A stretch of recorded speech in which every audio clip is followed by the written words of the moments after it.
Un petit haul manga du mois de juillet, avec tous ces très beaux titres. Aujourd'hui, je vous parle de Frieren, un manga que j'ai adoré lire en juillet.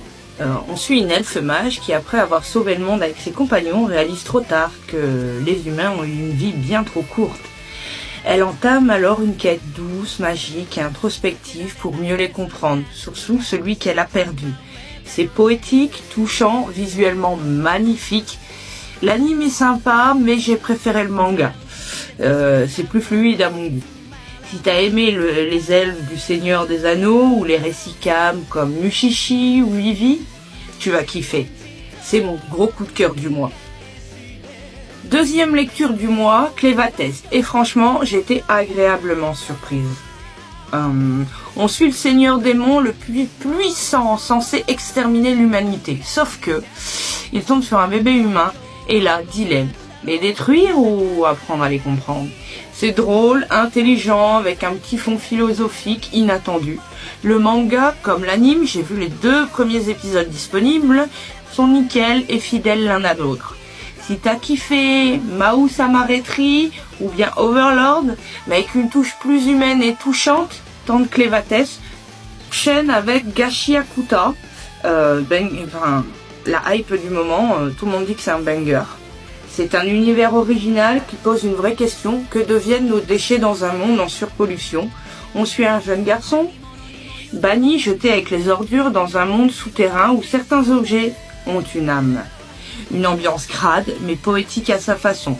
J'avoue que j'ai eu du mal avec les dessins au début, très chargés, mais l'univers intriguant. Donc, je suis curieuse de voir le tome 2. Si t'as aimé Doro et Doro ou Fire Punch et que t'aimes les mondes sombres tordus, ça peut te plaire, franchement. Tougen Anki, peu importe comment on le dit, tome 5. Encore une dinguerie, franchement ce manga, je le décore à chaque fois. Du sang, des secrets, des pouvoirs stylés, une ambiance à mi-chemin entre Tokyo Ghoul et Jujutsu Kaisen, l'univers continue de s'étoffer, des révélations arrivent petit à petit. Et là, je suis ultra hypée parce que l'anime sort demain, le 11 juillet. J'ai trop hâte de voir ce que ça donne à l'écran.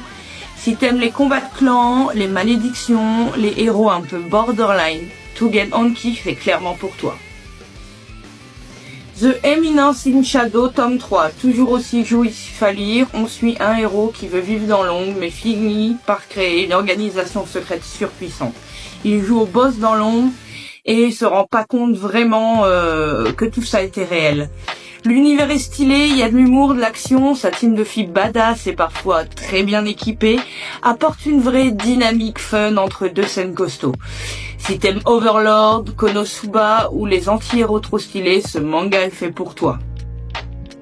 Petit dernier, The Kingdom of Wind, et là on part sur du sombre, très sombre, c'est du Canadark, un monde où la magie a été trahie, les sorcières sont traquées, où chacun de leur espoir se fait écraser dans le sang. Le premier tome est ultra court, il y a que 4 chapitres, mais c'est déjà intense, des pouvoirs stylés, visuellement puissants. On termine sur une mort à couper le souffle quand on commençait à se dire qu'on allait respirer un peu. J'ai aimé, mais j'en veux plus avant d'avoir un avis définitif. Si t'as kiffé Akame ga Kill ou The Witch and the Beast, t'as peut-être trouvé ta prochaine claque. Allez, je vous dis à bientôt.